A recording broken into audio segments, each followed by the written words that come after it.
here. Hey, we are live. You know what? I didn't even notice if we had good service over here. Oh yeah. Oh yeah, I think I should put this light over here like I did the last time. I should borrow your phone, Josh. No. This is not the good light. What happened to the light? This is not good light. Sorry, folks. Eventually somebody will show up, but this is not good light. What light should we need over here? Do I have any light? I can't remember if I have any extra lights. I just realized this is not enough. We can go park under the light though. Hold on one second, folks. I'm going to drive a couple spaces over to the other side. This is what happens when you have a home on wheels. If the lighting is not good on one side, then you just move to the other side. And there's a light pole behind me. And the light was on Joshua's side, but I'm going to put it on this side. So just bear with me for a second. And backing up. Oh, there we go. All right, is that better? It's probably a bit better. Okay, the kid's over there. He's busy, he's looking for something. I'll just leave the camera like this. So you probably can see me more or less, so it is what it is. Just going to try to get to my channel here so I can read the comments. I saw a couple comments there, but it's Sunday night, not Saturday night. Oh, I can't even get to my channel. Darn it. I can't see the comments. That was the time where if you had 4 bars, 4G, you could do a lot of stuff. I got 4 bars, 4G, full bars, and I can't do anything. Anyway, I can't do nothing. So, oh, wait a minute. I can't do nothing with this phone, but I can use it as a light source. There we go. Holy moly. That is bright. Oof. Hold on a second. Try to make... Okay, stay there. How is that better? I don't know if this is better or not. At least I have some light. Can I borrow your phone, Josh? No. Darn it. I want to see the comments. Oh, there we go. I have to go like this with my finger. It's stupid, but... So... Get this down here.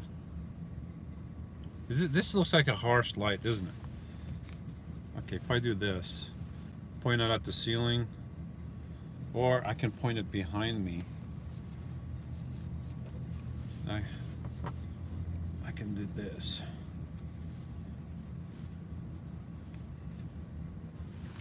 No, this is stupid. I should have thought of this before I started doing the video. This whole video is just going to be you trying to figure out the light. Yeah, this whole video is just going to be me trying to figure out the light. I didn't want to do it in the back because I may not have enough service to do it in the back. But it is what it is. I'll leave it like this for now. We got David Garcia says hello. How you doing, David? Teresa says hi from Chicago. Linda Lindsay from New Hampshire. Quentin says hello. What are the boy doing tonight? I probably mean the boys doing tonight. I can't stand this light. I'm sorry. Okay, it's gonna be like this. It's not bad. You can still see me. I just can't stand that harsh light. So the boys are waiting for Elise to come out of work. She's working and we are doing nothing. So me and Joshua just did some stuff this afternoon. Try to help him with a personal project that he's doing. So we weren't too successful so far, but we'll keep trying, right? Yeah. WHB says hola. That's Spanish, I believe. Tony says hi from the UK. And Michelle says, yay! Hi, Lewis and son. Hello. He says, what do you say? Hello. He says hello. I'm gonna have to go because I gotta go to the bathroom. Oh, you gotta go to the bathroom? Okay, we have a bathroom emergency. The kid is going to the bathroom. I will be back later. Alright, make sure you go to the bathroom. Tune in later to find out if I survived. Okay. He's going to the bathroom. Alright. Tony, okay, I already did that. Moya, Elvis, what's happening, Lewis? Good, God bless you, family. How you doing, Elvis? Relatively nomad. My buddy Lance says hi. Lance. Who's Lance? Trying to remember. Kelly Giddens says howdy. How's everybody doing tonight? I'm live here from Penns Woods, and even though I'm in a populated area of Penns Woods, did she say she worked at a grocery store? Yes, she works at a grocery store, and it's a job. I mean, she's only 17.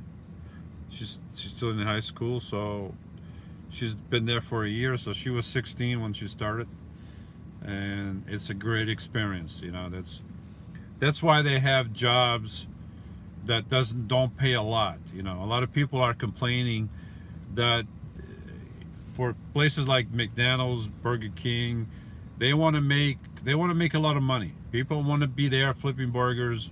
I understand that people want to make a good living. I understand that. I want to make a good living. The problem is some people want to make a good living at a job that's not meant for that. Burger King, McDonald's, Wendy's is not meant to sustain the family, right? It's not meant for that. It's meant for, it's an entry-level job. You go in there, you know, kids go in there, they make lower wages, they learn, they get experience. For retirees, for people in between jobs, that's why you go to Wendy's, McDonald's, and places like that. You know, you don't go there expecting for the wages to be really high. What happens when the wages go high? What happens when the wages are forced by the government to go high? Can you tell me what happens? You probably have seen it already. Well, the workers get replaced with machines. They have machines that you place the order, and the workers go out the window. So all these workers complaining that they want to raise, all of a sudden they find themselves out of a job because they've been replaced by machines. And then you have kids like my daughter and like my son, okay, 16, 17-year-olds, 18-year-olds wanting to get an experience in life, beginning to work, and they can't work because these places are not going to hire kids paying them $15, $20 an hour. Who's going to do that? Either the business goes out of work, or they replace the workers with machines. This is what liberals, and in case you don't know, I'm not a liberal, but this is what liberalism and liberals don't understand. When you raise taxes, you kill wages. When you raise wages forcibly, you force companies to raise their wages. What happens to these companies? They either move out of that state, that force the wages to go up, or the taxes to go up. So these companies either move out of the state, or move out of the country, or they close business, or they raise their products, because who ends up paying for the taxes? It's you and me, the person that buys the stuff. And this is my rant.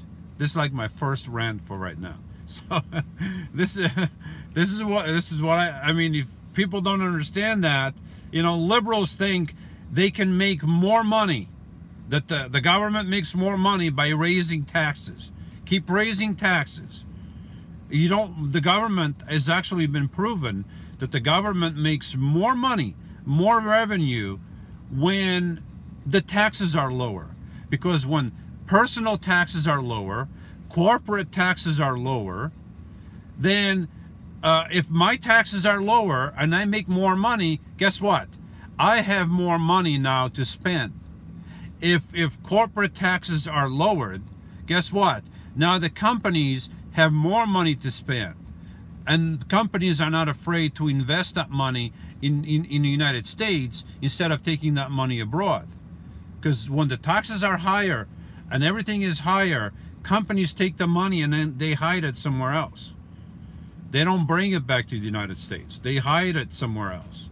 When the taxes are lower all around, everybody wins. The government wins because they make more money.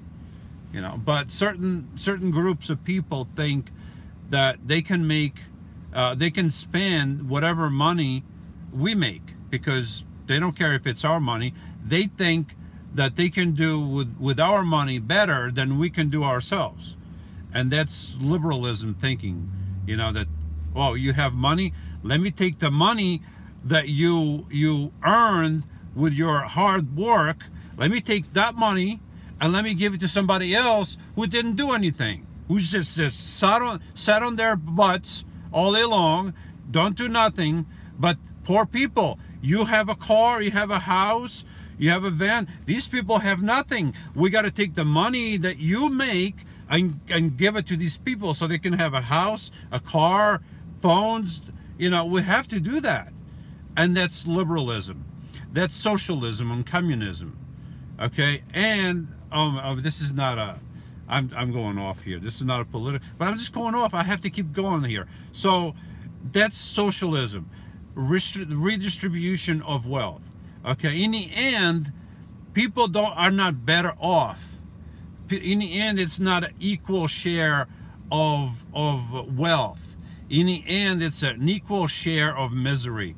Because if you don't think that is, then you're not looking at Venezuela, you're not looking at North Korea, you're not looking at Cuba, you're not looking at the ex-Soviet Union, you're not looking at all these socialist communist countries. And people have said, it's not my saying, that a socialist is just a communist with patience. Okay, that's all it is. It's basically the same thing. A socialist is a communist with patience. First becomes socialist, then communism, and then it's equal misery for everyone. People don't think that is. Go look. Go live in Venezuela. Look how great it is there. You know, look how many hundreds of millions of people communism has killed this past century. Just go live in a socialist country. Go live in Venezuela, go live in Cuba, go live in North Korea, go live in those countries. And then see how wonderful. Here's the thing. I'm in a new company, and I'm working with a fella. His first name is Oleg. And I think this is the first fella that first Oleg that I haven't worked with. I don't even know if I heard the name Oleg before. If you don't know what Oleg means, I can tell you that the feminine Oleg is an Eastern European name. It's like a Russian name, I believe. And the feminine of Oleg is Olga. So there's many Olgas. Olga is a very common name in different countries. So if you are called Olga, or if you know somebody called Olga, then the masculine of Olga is Oleg. So this fella, Oleg, is from Bulgaria. And the other day I've asked him, you know, Oleg, so what do you think about communism? And he just made a face and he just, you know, and this is the thing. The people nowadays, because society now is reversed, it's upside down. In the past, the Western countries, Western Europe, United States, understood about communism. And we knew what the difference was. Nowadays, the people that used to be living in communist countries like Bulgaria, Romania, all the ex-Soviet Union, the Eastern Bloc, or the ex-countries that were annexed into the Soviet Union, and then the Soviet Union fell apart, and then these countries got independence again. So all the people that lived in those countries, all of them know what it's like.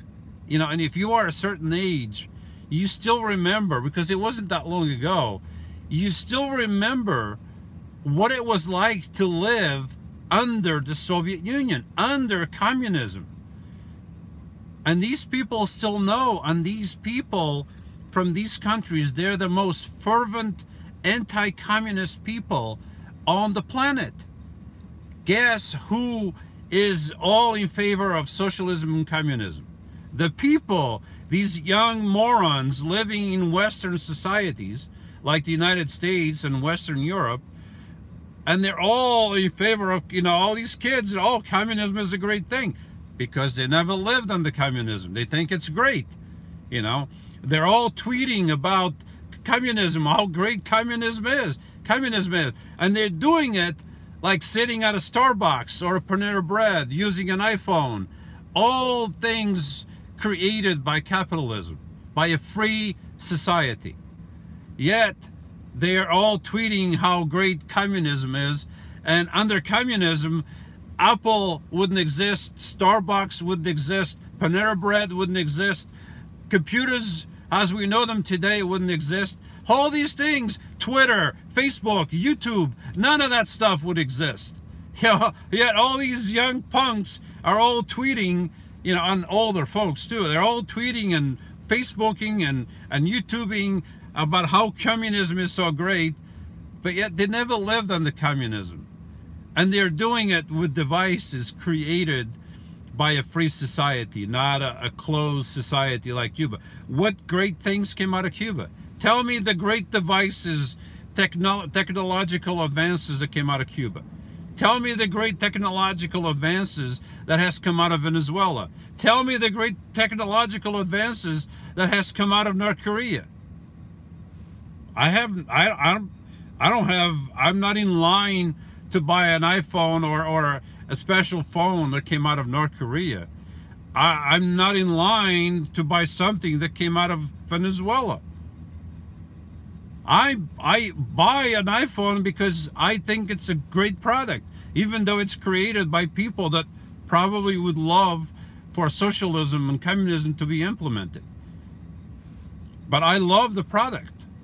And the product of a free society, the result of a free society like we still have in the United States so far, the end result of that free society is that the government does not force me to choose between an iPhone and an Android phone or a Google phone or whatever the heck other phones exist. People with their wallets choose what they want in a free society. In a communist socialist society, they are told what to get. They are told, you have to get this, you have to get that. Case in point, in America, which I think it's against what America stands for when Obamacare was implemented, where the free people of the United States were forced to buy something that they didn't want for a price that they couldn't afford, for something that didn't work. People that had nice health insurance, all of a sudden their insurance went up 5, 6, 10 times, 20 times the amount that it cost before. And the service went down, half the service, a quarter of a service, a third. It went down to nothing. The prices went up, the services went down. The people, in the end, the people without insurance are more than they were before. And they were forced, you know, they said, oh, nobody's going to be forced. There's no penalties. Well, guess what? Nowadays, I mean, people are trying to get rid of that and put something fairer. But when you force people to buy something like that, it just doesn't work. It doesn't work. You can't force free citizens to buy something they don't want. But that's what happens in socialism. People are forced to get something, and if you don't get it, you get penalized. If you don't have health insurance, God forbid, oh, now you didn't pay during the year, you're gonna do your taxes, and guess what? You're gonna get penalized. But when they passed the health insurance, when they passed Obamacare, I still remember. You got Nancy Pelosi. Somebody asked him, some reporter asked the beloved Nancy from California, can you tell us anything that's in this bill? And she says, oh no, I can't tell you. We're gonna have to pass the bill so we know what's in it, to find out what's in it. So first they pass the bill, then we find out what's in it. Okay, and this is in a free society. Okay, how can we have that? How can these morons in Congress pass bills before they read them? Shouldn't a bill come up and then somebody writes the whole thing, and then shouldn't they have to read the whole thing before they pass it for the rest of us? And then once they passed it, and I still remember it, they deemed it passed.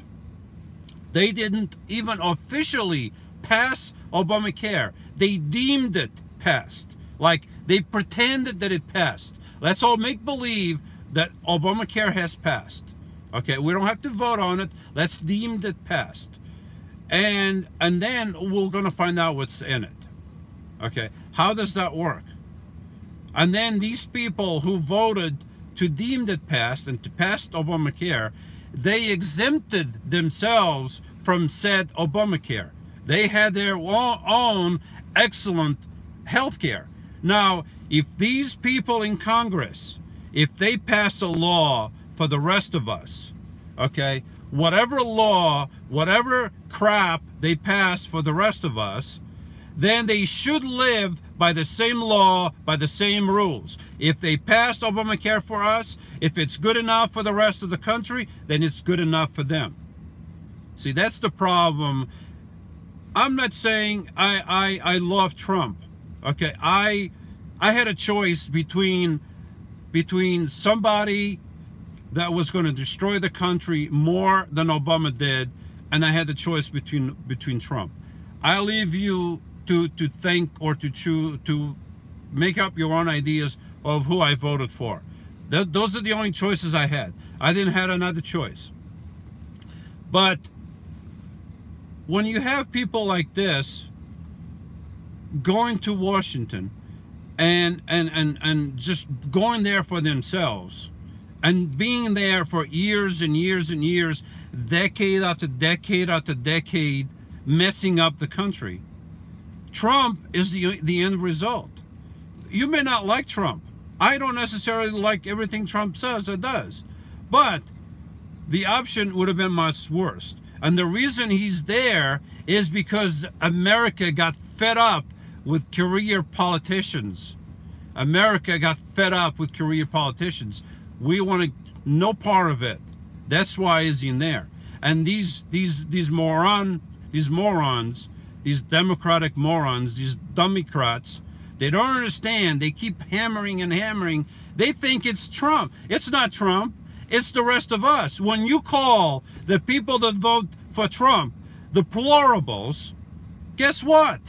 We're going to keep voting you out of office. When you go and talk like Obama did recently, and you call us, whatever he called us, I forgot what he called us, guess what? We're going to keep voting you out of office. They don't understand. When you call half the population deplorables, guess what's going to happen?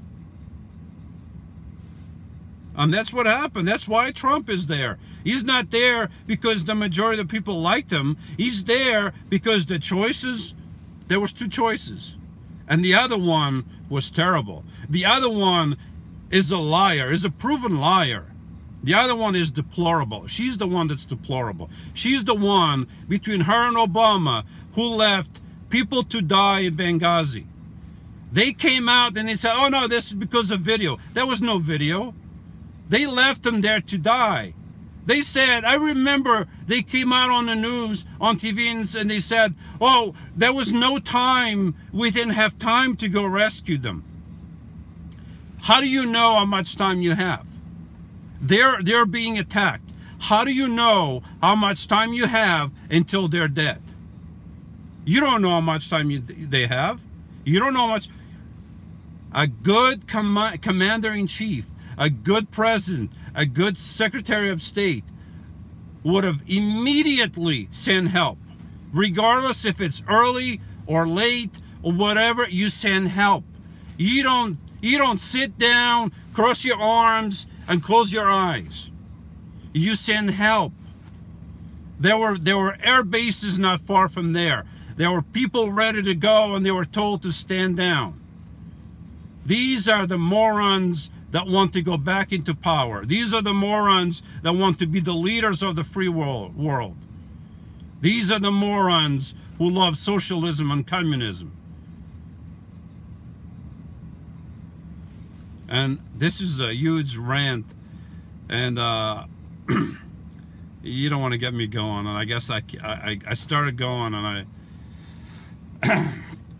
my throat is like I almost can't talk. And I apologize, folks. I got $9 here. Who gave me $9?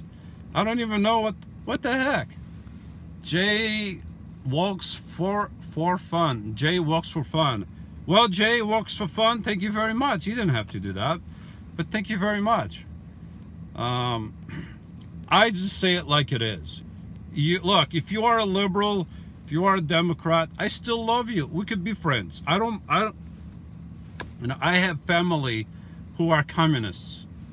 You know, I'm not saying I don't.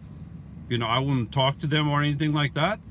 But the ideals, you know, I don't have to like your ideals. You know, I have subscribers who are not Christian. I'm not going to dislike you because you're not a Christian.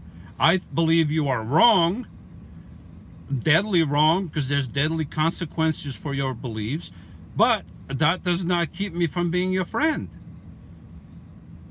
So I understand, and I think conservatives in general understand that there's other viewpoints besides ours.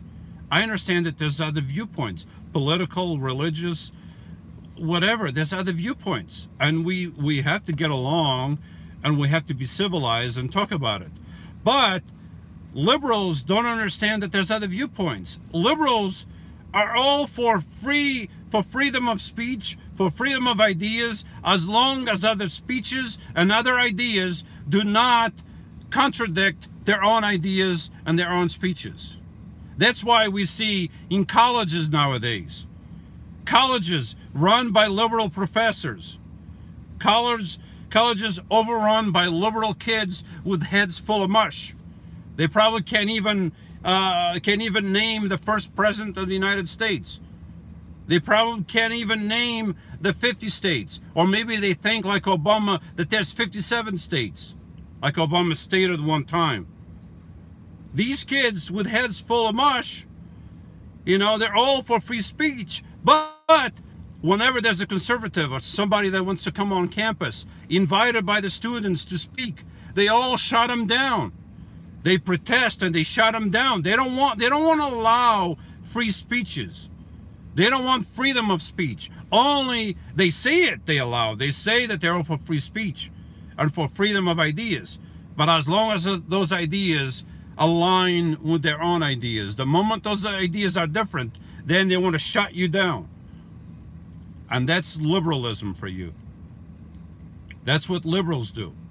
Conservatives, then on the other hand, I understand that there's other ideas.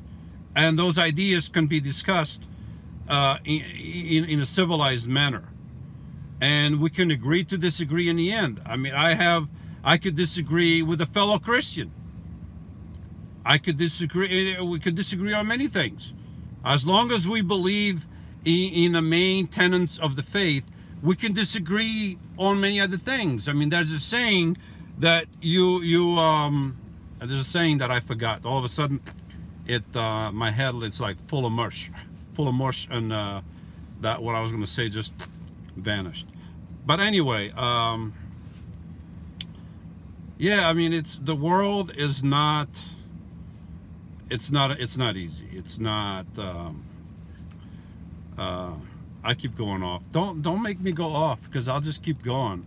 And I'm going to lose my voice. And then tomorrow I'm going to go to work and I can't yell at those people working with me because I already lost my voice. I don't yell at people. But let me just read the comments real quick. And it's, when my daughter comes from work, then I have to go. And she leaves at 8:30, so I still have a little bit of time. So let me go through these comments real quick. And Remotely Mom says, happy trails from Wisconsin, Lakeshore. Very good. Somebody just said on Facebook, Lewis for president. Driving home agrees 100%. Thank you. You don't have to agree with me. I'm perfectly fine if you don't agree with me. This is what I believe in. This is what I believe in. I've always, you know, once in a while I state my beliefs. I'm not afraid to say what I believe in. Mike McGowan, hey Lewis and Papa Smurf. Quentin says, at 16 I started flipping burgers and was made Employee of the Month. After just a few months I moved to a convenience store and really enjoyed it. Yeah, I mean, it's a beginner's job. It's not meant to sustain a family. People nowadays, they want to build a family, sustain a family working at a fast food place. You can't do that. I have so many comments. I'm going to skip through them. I apologize. And then when I see a comment that kind of like hits the spot, I'm gonna read it and then I'm going to respond to it.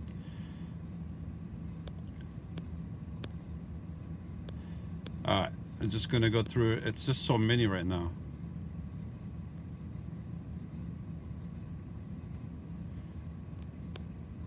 Just bear with me for the silence. I mean, I could keep talking. I can keep talking about nothing. It's what it is. This channel is mainly about nothing. We say stuff and it's not really about nothing, but it, you know, there's something in that nothing. Driving Home says, I love when YouTubers share their beliefs, even though they might lose subs. Much respect to you. I am not afraid. I'm going to respond to this. I'm going to try to hold my, I'll come back, try to find the place.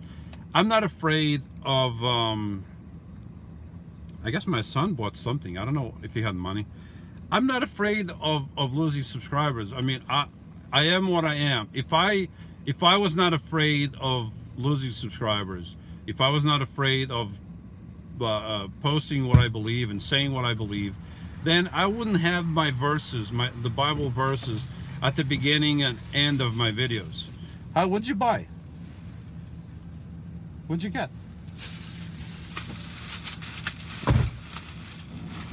You have money? Yeah, they said. The kid just bought something. Okay, listen, don't make noises. I'm doing a high production over here. And the kid makes noise. Okay, seriously. Okay. Give me the plastic bag.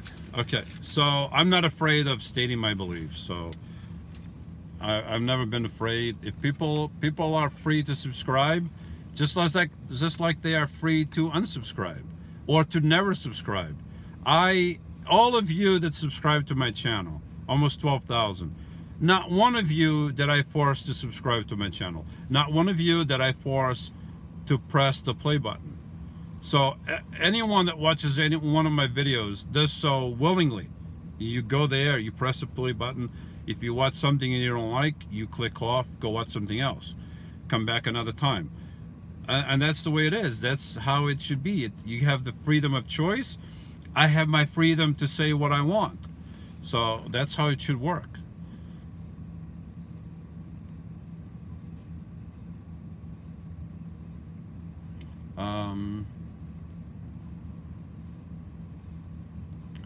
I can't be president, folks, because you have to be, my son could be president. I can't even be vice president, I think. but I could be in a cabinet somehow. I could be a cabinet member. I can't be president because I'm not born in the United States. But although if you know, there might have been one president that was not born in the United States. We're not sure 100%. So I guess I could pretend that I was born in I don't know, Hawaii or something, and maybe yeah, if I did that, and yeah, maybe I could be president. I don't know. Indeed, truth sets you free. Common sense is gone. There's no, that seems to be right. Obama said, well, Obama said, you know, he was the savior. Obama said, you know, I'm the one, you know, these are all things he said in his speeches. I'm the one that you've been waiting for. You know, I'm the one. And then he said another time that that the seas would lower. he would lower the seas. So he's, what is he, a messiah? He's going to lower the seas because he's the one we've all been waiting for. And we in the 57 states are going to worship him. So look, my belief is that the President of the United States, the leader of the most powerful nation on this planet, should not go around to other countries, one, apologizing for America, and two, he should not go down and bow down to anyone else. Our former president went down, and if you've never seen it, Google it or YouTube it and look at it for yourself. He went to Saudi Arabia and he bowed down to the King of Saudi Arabia. Since when does the President of the United States bow down to anyone? Then he went to Japan and he bowed down to the Emperor of Japan. I don't know if he ever bowed down to the Queen of England. The President of the United States does not bow down to any man. The President of the United States should bow down to the God Almighty, the God of Abraham, Isaac, and Jacob. He should not bow down to any living person. Yet, our former president was going around bowing down to anyone that he thought he should bow down to. President of the United States doesn't do that. President of the United States should speak softly, be kind, but carry a big stick. Because when the President of the United States opens his mouth and he says, here's a line, here's a red line, you do not cross this red line. You come this far, but no further. You do not cross this red line. Guess what happened with the former president? The red line kept moving back and back because he never followed through on his word. That's why North Korea was rampant. Iran, all these countries, nobody respected the United States because they knew nothing was going to be done.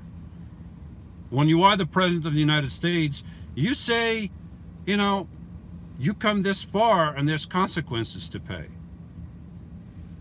And then people will respect you. They thought, liberals think, that we get respected if we bow down to others and if we do what others like.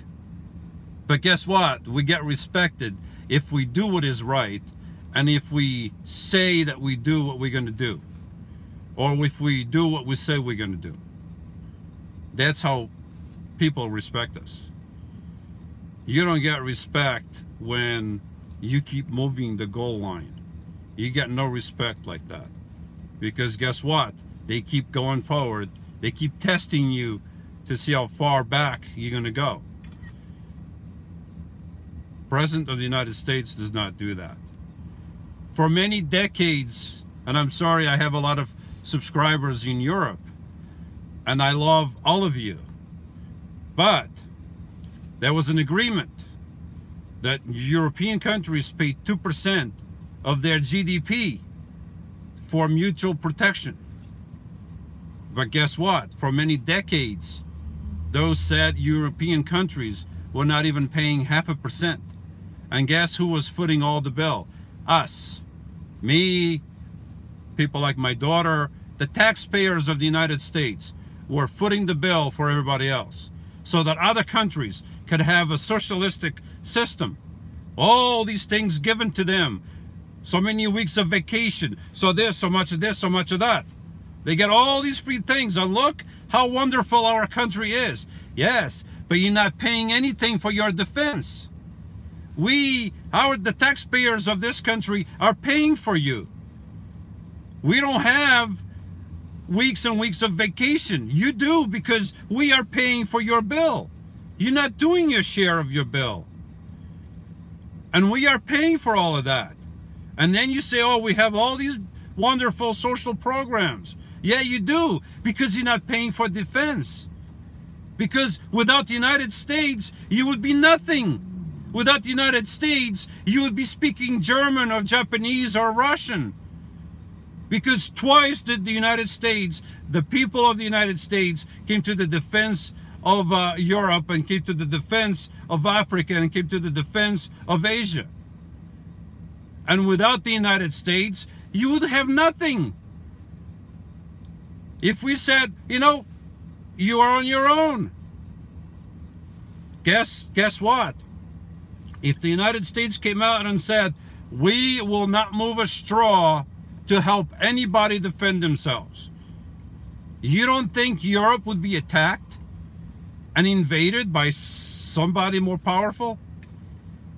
You don't think Asian countries would be invaded by somebody lurking around more powerful? Yes, they would. You know, this is why we finally have a president that he may turn out to be terrible, but so far, when he says, you know, to the leaders of the European countries, he says, you have to pay your share, you have to pay your fair share. Is that bad? I'm sorry, is that bad? You signed a contract that you would pay 2% of your GDP for mutual defense. For decades, you haven't been doing that.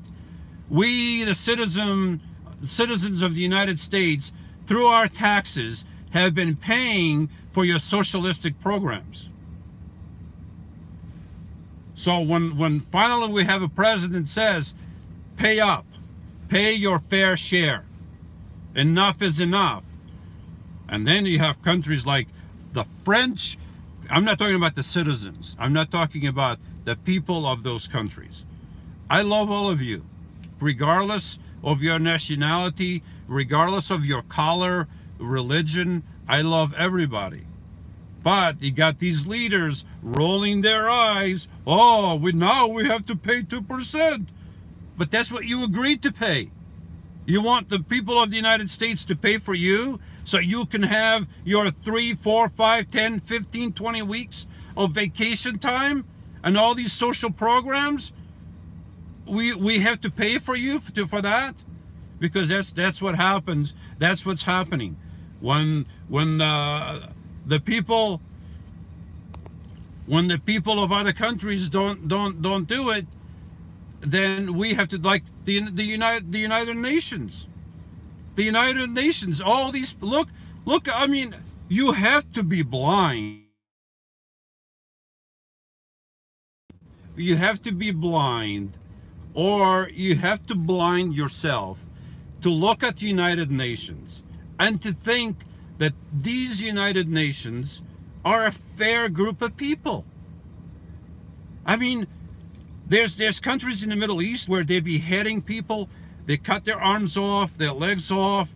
They stone women. If you are gay, you get stoned. But all these countries, none of them get condemned by the United Nations. But guess who gets condemned by the United Nations? The freest country in the Middle East, Israel, constantly getting condemned by the United Nations. They bombard Israel. Nobody says a word. Israel defends itself. Oh, look, he's attacking, he's attacking. Just imagine yourself, whatever state you live in, whatever country you live in, imagine that all your neighbors were attacking you. And the rest of the world is saying to you, you can't defend yourself. Or imagine that in your neighborhood, in your house, your neighbors are constantly attacking you. They're constantly shooting at your house. And the police comes over and says, no, I'm sorry. You cannot defend yourself. You can't do nothing. We are not going to help you, but you also can't do nothing. Imagine that was happening to you.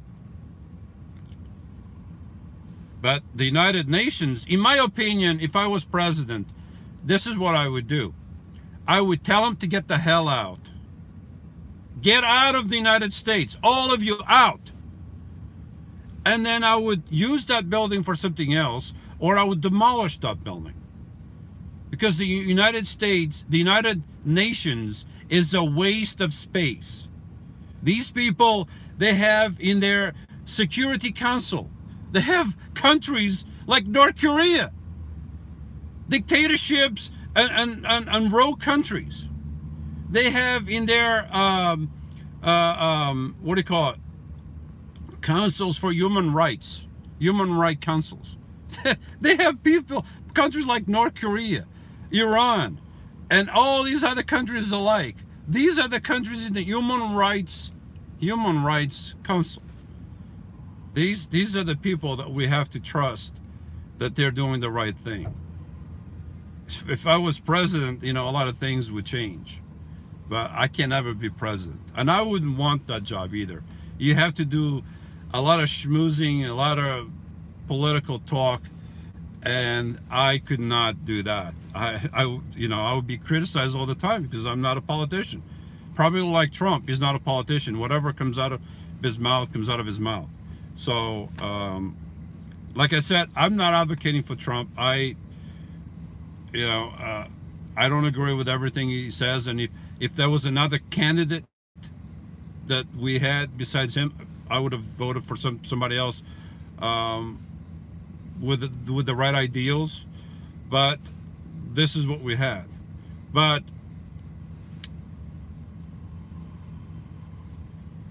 you know, why am I not a liberal? Okay, I'm a Christian. So tell me, why would I be a Democrat in this present day and age? Because today's Democrats in America, I'm talking about the United States, are nothing, have nothing in common with Democrats 50 years ago.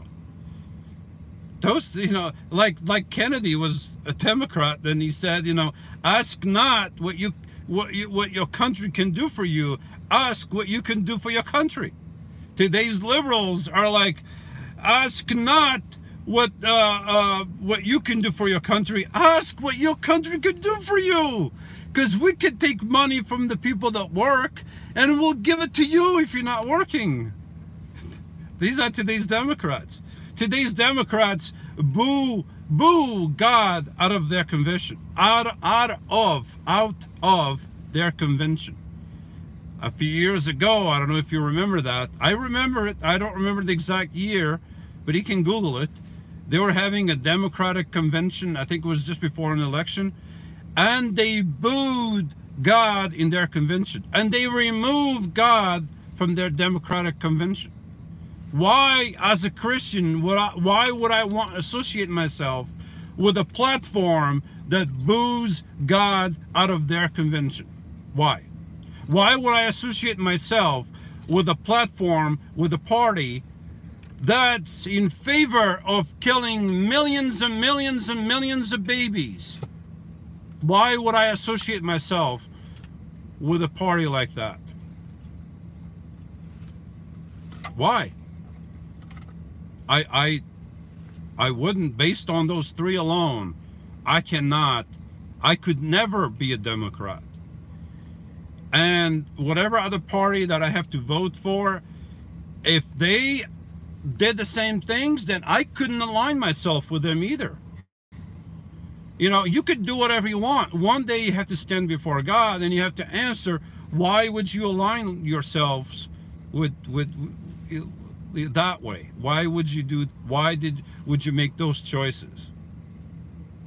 And, you know, I have to make my own choice. And I'm not going to align myself with a political party that's in favor of wholesale killing of unborn babies. And they claim, oh, but women, they should be in charge of their bodies, this and that. Okay, but there's another life at stake. You know, these are the same people. These are the same morons that were sending bus to the border of the United States with Mexico to pick up children that the parents were sending by themselves to the border, and they were incentivizing people from other countries to send. I can understand that people are poor and they want a better life for their children. I myself am an immigrant. I moved here, but I moved willingly. I didn't come to the border with Mexico and hope to be picked up by bus loads sent by the Democrats to pick me up. These are the people that all of a sudden they're worried that the children are separated from their parents when they came here illegally, and this country has laws. And these are laws passed by the morons in Congress, the same morons that all of a sudden say, oh, we can't have that. But when there was another administration in power, and you Google them and YouTube them, and they were saying something else. When they were in power, they would say the same thing. Oh, we can't have these people come here, not illegally. They have, but now things are reversed, and now, oh, yeah, now we can't have that. But these are the same people that say it's okay to kill millions of people. So I can't be a Democrat. That's why I'm not a liberal. I'm not a liberal because I don't think of people as you know, if you are black or white. I don't look at you and I don't see a black person or an Asian person. Yeah, I mean, I have eyes. I can see the difference. I can see if you are European or Asian or whatever. But I don't think of a person as having that, or religion. But liberals, they divide. They like to divide. Oh, the black Americans, or the white Americans, or Chinese Americans, or this Americans, or this person has this religion or that religion. They divide based on everything. You know, look at the colleges. You know, society, we've been segregation free for decades. And now guess who wants to get segregation in colleges? Liberals. They want to be segregated, you know. They need safe spaces. We need safe spaces in colleges. That's what we need. Forget about learning history, so you're not bound to repeat it again, because people seem to repeat the same thing over and over again because they don't learn history. They don't know that communism kills. They don't know that communism leads to misery. An equal share of misery, not an equal share of wealth, leads to stagnation. Stagnation of innovation, stagnation of lifestyle, stagnation of everything. They don't understand that. But because they don't understand that, they never learned it. They never learned it the right way. They think now it's a great thing, and they're all for it. How surprised would they be if the United States one day turns into a full-fledged socialistic and then communist country? Apple probably will be forbidden from doing business freely. Computer makers, automotive companies, there will be no incentive for companies or people to do anything. What kind of incentive? If the government says, instead of me, let's say I made $5,000 a week, just for the sake of argument, right? I make $5,000 a week. But the government comes in and says, under socialistic, communistic regime, says, you no longer can make $5,000 a week. regardless of how much you work, regardless of how much overtime you work, you can only make $2,000 a week. So right now, let's say if I work a regular week, regular 40 hours, I make $5,000. If I want to work more and the company gives me more work, then I can make $10,000. I can make $20,000, as much as I work. But if the government comes in and says, nah, no matter how much you work, you're only going to make $2,000 a week. What's my incentive to work more than 40 hours? What's my incentive to even work 40 hours? I have no incentive. None. My incentive is dead. That's communism. That's socialism. What incentive does a company have to create jobs when the government comes in and puts all these stipulations on who they can hire, how much they can pay, how much they can make? When the government comes in and says that, the company has no incentive to do anything. If the government comes in and says, you cannot buy iPhones anymore, you only have to buy Androids, and if you buy an iPhone, you get penalized. That's not free market. You taking the choice away from me. I should be able to make the choice of what I want to buy. Maybe I want to buy an iPhone. Maybe I want to buy an Android. Maybe I want to buy a Google phone. I want to buy whatever I think is the best for me. And it's none of the government's business what I buy. If the government comes in and says, you no longer can buy Chevys, you no longer can buy Fords, you no longer can buy Mercedes, you can't buy anything unless you buy a government approved automobile. And it has to be this particular color. Anybody else is going to be penalized.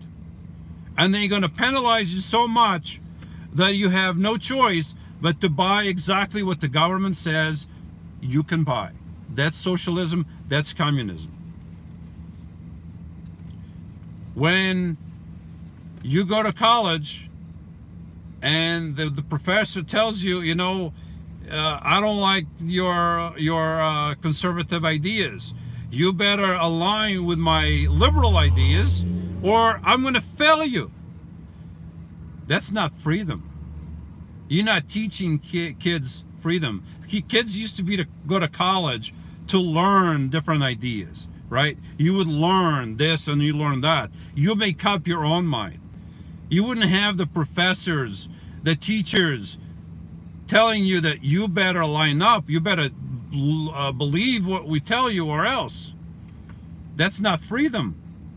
What freedom do you have when the government tells you you have to get this health insurance? If you don't get this health insurance, you're gonna be penalized. We're not gonna call it a penalty. We're not gonna call it a tax, but you're still gonna have to pay if you don't get health insurance. And that's what we got with Obamacare. Because I know, because every time I do my taxes, they ask me, do you have Obamacare? Or do you have insurance? Yeah, I have insurance. Oh, okay. And then I ask them, what happened if I didn't? Well, you would be penalized. The first year was just a little amount. The second year was a bigger amount. The third year is a bigger amount. And the amount just keeps growing to the point where it's going to cost you more not to have Obamacare than to have Obamacare. And then you pay Obamacare, and then you have a crappy insurance that's good for nothing. I don't understand why the morons in Congress, and I kind of know why they do it, because they want to have control of everything. All right, this is big government wanting to have control of everything. But I don't understand, if they wanted the market, if they wanted insurance to be much lower for everybody across the country, then here's what they should have done. They should open competition across the state lines. Right now, we have insurance companies in Pennsylvania that cannot offer insurance in New Jersey or Florida or Colorado or Washington or California or Montana or South Dakota. And you have companies in other states that cannot do the same thing. They cannot go across state lines. So why not open competition across state lines? Any company in the United States can offer insurance anywhere in the country. Guess what would happen if the government, if the morons in Congress actually did that? Guess what would happen? All these companies in the United States competing with one another, wanting our business. Guess what would happen? Prices would go down, quality of insurance would go up. When the government tells you, you have to get what we want you to get, quality goes down, prices go up. When the government tells you, you have to get this, prices go. Look, post office, bankrupt. Social Security, bankrupt. Every single thing that the government touches, bankrupt. The government creates nothing. They just take. The government should be us. In America, the government is we the people. We the people. You know, we should be the ones in power. But then you have people that go to Washington and stay there for a lifetime. I say it's about time that we impose term limits on Washington. Senators, they have 12 years, 2 terms. Congressmen, maybe we'll give them another, also 12 years. Maybe they'll have 6 terms, since they only have 2 years each term. Presidents already have a term, 2 terms. So if you had term limits, then you wouldn't be a career politician. These people go to Washington with not a lot of money. They come out millionaires. How can you come out a millionaire? You go there with not a lot of money. You don't make a lot of money there. How do you come out millionaires? You must be dipping your hand in some pot, and that pot is our money.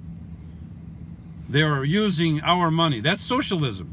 Socialism is, and socialism only works, and this was from Margaret Thatcher. She said, to paraphrasing, she said, government only works as long as the other people's money exists. So in other words, once the money of the people does not exist anymore, socialism can't work. Because socialism and communism works by taking from those who have and then redistribute to those who don't have. And then you have an equal share of misery. You don't get an equal share of wealth. And my throat is dry. It hurts. I have no idea, folks, why I went on this rampage against I have no idea, but I just did. No, if you are a liberal, I still love you. I may not agree with your ideas. I understand there's different ideas. I still love you, but you know, it is what it is. This is what I believe in. You know, take it or leave it. You know, you could disagree with me and still be my friend. I could disagree with you and still be my friend and still be your friend. But you know, it is what it is. I can't please everybody. I can't agree with everybody 100% of the time. You know, I may agree with some of you some of the time, but not all of you all the time. So it is what it is. This is what I believe in, and that's my rant for the night. Yeah, I really went off. I don't know what made me. I don't know what made me go off. Nothing happened to me today. I mean, it's not like something happened and I'm all mad, and you know, I'm not mad. But once I start going, it's like you wind the clock and then you let go, and then the thing just starts going on its own. So once you get me going on this, it's hard to stop. But I've been talking for over an hour, so it's 8:30. My daughter should be coming out, so I'm not going to have time to read all the comments. I will read the comments afterwards. I'll watch the video and then I'll read the comments that you posted there. And thank you for putting up with my rant. You know, maybe, you know, it is what it is. I mean, I say what I say. It is what it is. I mean, take it or leave it, agree with it or not agree with it. I don't hide from what I believe. I've never have. And I don't shy away from speaking up what I think is the truth. So it is what it is. So we have that freedom. At least we still have that freedom of speech in this country. We are beginning to lose it. The United Kingdom, England, is at the brink of losing that free speech when people are not allowed to criticize certain religions. Then that's a dangerous. It's very dangerous, because you endanger getting the majority of your population really mad. And I think that's the leaders of Great Britain, the leaders of the United Kingdom, are at the brink of finding out that the people are the ones who actually govern the country. Without the people, you can't do nothing. When you silence people for speaking out, for free speech, England used to be the bastion of free speech, and now you cannot even open your mouth against certain groups, certain people. You can't say nothing. And the same thing is beginning to happen in the United States. When you can't say nothing, then you have a socialist communist country. It's a slippery slope, and then something is going to give, because you can only push when you're the government. You're supposed to work for the people. The government by itself is nothing. There's no government. We, the people, are the government. But then the government gets too big, takes up a life of its own, and then the government thinks it can do whatever it wants to do. But the government can only do so much. I mean, when the people rise up, then things happen. I think England is at that, and other places too. So yeah, I think Canada too. I mean, you got the moron there in Canada making a mess out of that country, and you can't have that. But he got voted into power. Some people in Canada apparently liked his ideas, and they voted that moron into power. But there you have it. But here's an interesting thing about Canada. If you are a Canuck, and I have friends in Canada, and they told me that it's okay to say Canuck, so I'll say Canuck. If you are a Canadian, do you know that your Prime Minister, the Prime Minister of the free people of Canada, when the Prime Minister gets elected, they will do their what do you call it? I forget what it's called. The swearing in. They will pledge allegiance to the Queen of England. Okay, nothing against England. I love you people in England. I was just mentioning about you losing your free speeches there. The Prime Minister of the great country of Canada, the free country of Canada, pledges its allegiance to a monarch of another country. I mean, I understand Canada never went through a revolution like the United States, but I think after so much time, I think it'll be time. I think it's about time for the great country of Canada to say, you know what? We no longer pledge allegiance to a sovereign of another country. We don't do that anymore. We are a free country. But Canada doesn't do that. So I think that's up to the people. The people have to rise up, and they have to vote. They have to bring that to a vote and bring that to an end. I couldn't believe when I heard this current moron leader of Canada pledge allegiance to the Queen of England. I'm like, I can't fathom that over here in the United States. Though imagine the President of the United States pledging allegiance to some other foreign power. Imagine the Chancellor of Germany pledging allegiance to the President of Russia. Imagine the President of France pledging allegiance to the King of Spain. Imagine the President or the Prime Minister of Portugal pledging allegiance to somebody else. I mean, you just name it, whatever you live. Imagine your president, your prime minister pledging allegiance to somebody else. I mean, there's nothing wrong with being friends, right? Countries can be friends, but I mean, look at Portugal and England. They have the oldest alliance in the world, over 800 years old. Somebody may have a more accurate number. For over 800 years, Portugal and England have had a mutual, I forget what it's called. They have a mutual agreement. You know, it's the oldest alliance in the world. There's nothing wrong with that. But how wrong would it be for the Queen of England or the Prime Minister of England to pledge allegiance to the King of Portugal, or vice versa? They didn't do that. They married each other. There was marriage between the different monarchies in Europe, but they didn't pledge allegiance to each other, you know, to the others. You know, the queen that introduced the tea drinking time and the custom of drinking tea in England was Queen Catherine of Braganza.